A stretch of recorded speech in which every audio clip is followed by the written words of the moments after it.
So how is the food at the Westin Reserva Conchal? We read online a lot of different things. Some people saying the food was good, some people saying the food was terrible. So we're going to let you know what we thought about the food.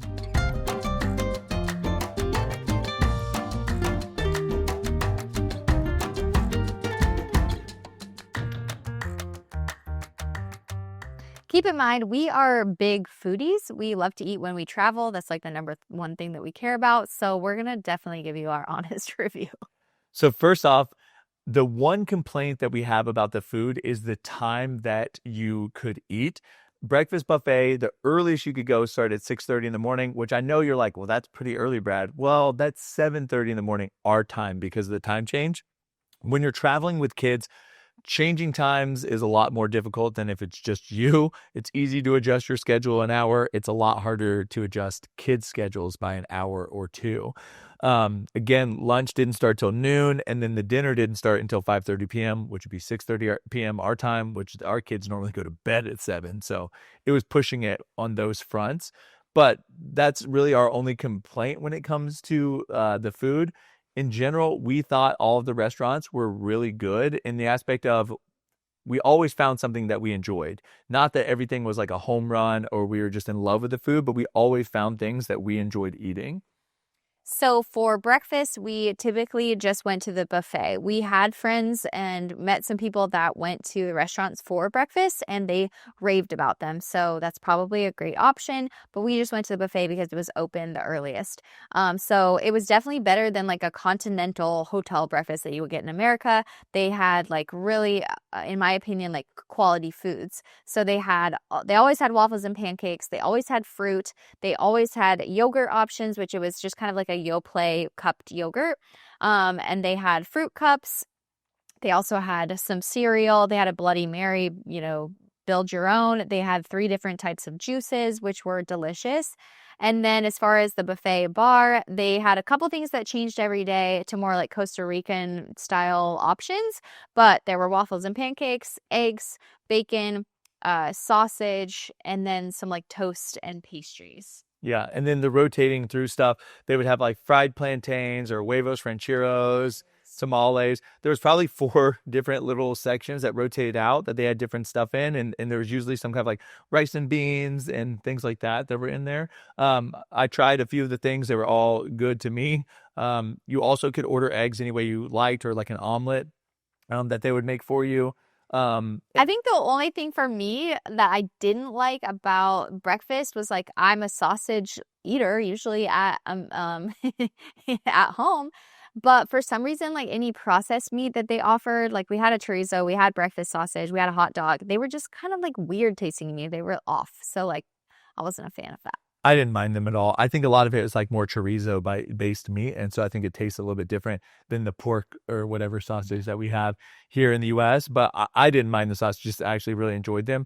I will say like the bacon was hit or miss. Like some days it was like really soggy bacon. Some days it was crispy bacon. I preferred the crispy bacon days. But in general, the buffet was really good.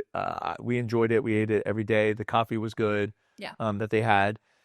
Then next was lunch. For lunch, we did room service, we did poolside service, and we did the like snack shack that they had. Ranchita, I think it's called the Ranchita. Yeah, the snack shack really just had like hot dogs, hamburgers, French fries, and then some other like Costa Rican specialty items on there that were really good. And then from the poolside area, you could order like chicken fingers, mozzarella stick, pizza. There was I think 1 salad and a couple of sandwich options and stuff like that. I think that was the area that like we most could get like American like typical food, right? Especially for our kids. Like otherwise, the kid options at dinner or restaurants were a little bit more like adult food. So just warning there. Yeah, which we'll go into detail, I guess, when we talked about dinner. And then we also did room service for lunch, which there was like a chicken and rice dish, a steak and rice dish, some sandwiches, some salads. Overall, I thought the room service lunch was really good as well that we had. So overall, lunch was good, very Americanized, I think, for the most part, was lunch stuff. Of course, we didn't go to Costa Rica hoping that we would find American food. So they always offered like a blend of, traditional Costa Rican food and you know. I just meant to our daughter's desire. There was chicken tenders and things like that. Then when it came to dinner, there was like 7 different themed restaurants, I think, on the property, but 2 of them were closed down for renovations and things like that, which is a little disappointing because one of them was a steakhouse I wanted to try.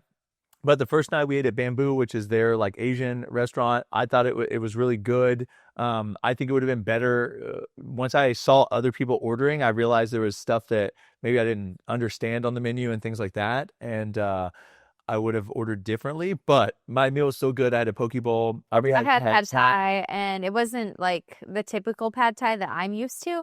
And the chicken was just okay in it. It was like a weird, kind of like soggier fried chicken.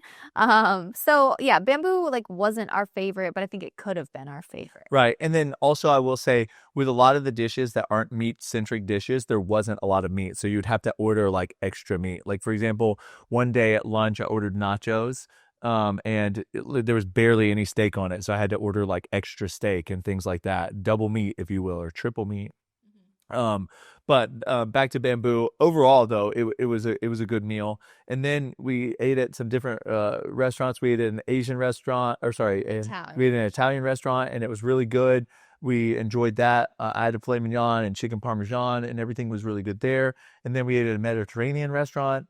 Felt like that place was probably the fanciest that we ate at, and I can't specifically even remember what I've had. I had at that place except for the kids' salmon was delicious. Yeah, So. yeah. And so, talking about the kids menu, a lot of times the kids menu would be like a hamburger or salmon with noodles or Just different. It was just yeah, it was not. I wouldn't consider those like kids menu items, at least not in America. In America, like our kids menu items are usually like grilled cheese, spaghetti, or chicken tenders or things like that. Theirs were a little bit fancier type food, and so our daughter really just wanted like the butter noodles, and she didn't want the salmon, and then things like that. So in general, I would say the kids menu was a little bit more difficult at dinner, but we still always found something for our daughter to eat, and she was fine with it. Dessert wise, we both agree that we could not find a good dessert on the entire property. Yeah, and I genuinely mean that. There was not one dessert that I wanted to eat again. There was, I mean, the best dessert, honestly, was like this like corn bready thing that had I had a passion fruit coconut thing that was really like pretty good because I love passion fruit, but otherwise cheesecake was really dense and gelatinous, and yeah, they just missed the mark on that. I would say maybe they had a different chef and maybe you'll get a better one. Yeah, we're kind of dessert snobs, so we did not care for their desserts. We did actually have a buffet or a catered event on the last night with the group that we were with. And the desserts there were actually probably the best desserts we'd had. That banana thing, but it still was like, I would say they were like a 6 out of 10 dessert. But the same goes, like we've cruised a lot, and the same goes for a cruise. Like some cruises we have, like every dessert is horrible. That's not true. I can always find cookies and ice cream, but they didn't even have cookies and ice cream. Yeah, so that kind of leads me to my overall experience. I think to me, there's a tier system. Is like cruises are, right here. Our all-inclusive experience was a step above as far as the food, and then I would say at the top would be like a good restaurant at home. Like I just feel like I think that if you went on a cruise and you ate at specialty dining and the nicer restaurants, it is better than an all-inclusive. But I think if you were going on a cruise to eat on the buffets and that kind of thing, then the all-inclusive does have better food than that. So it's kind of like it goes like general cruise food, all-inclusive, specialty restaurants on cruises, in my opinion. And then like food at home at your favorite restaurants. Like I'm not talking like a home restaurant. Yeah, I'm not talking about TGI Fridays, or Chili's. Overall, Costa Rican food like isn't necessarily my favorite. And so, will I reminisce about the food that we ate? No. Yeah. So that's what I'll say. I think overall I give it at like a 7.5 out of 10 as far as. And I gave it like a 7 out of 10 as far as food. So again, I think that if you saw someone say, "Oh, this is terrible food," I disagree. I think there's always, every single restaurant we went to, we found something that we enjoyed eating. It maybe wasn't like a dish that you were like tell your friends you got to go to this restaurant to eat, but it wasn't like something you're like, oh, I barely managed to eat this food. It was like, no, that was a good meal. It's just not a meal that like I would go tell everyone that they need to go check out. And just overall access to food, I feel like is probably like an 8 out of 10. You know, you're not going to have what feels like 24/7 access to like food whenever you want it. Like there are definitely meal sections of time except for root. Okay, I have a question. Cruise pizza or the pizza from the Westin Reserva? Oh, cruise pizza. I don't know. I thought. See, that's what I was trying to think. I think cruise food and the all-inclusive food are a lot closer. I think it's more like cruise food, all-inclusive food, maybe like Yeah, just think about, I don't know. Yeah, I don't know. There's just maybe more food options on a cruise. And then like, so yeah, it's debatable. We'll neck and neck right there. So anyways, if you've stayed there, comment down below how you thought about the food. As always, hopefully you find this video helpful. You're worth it. worth it.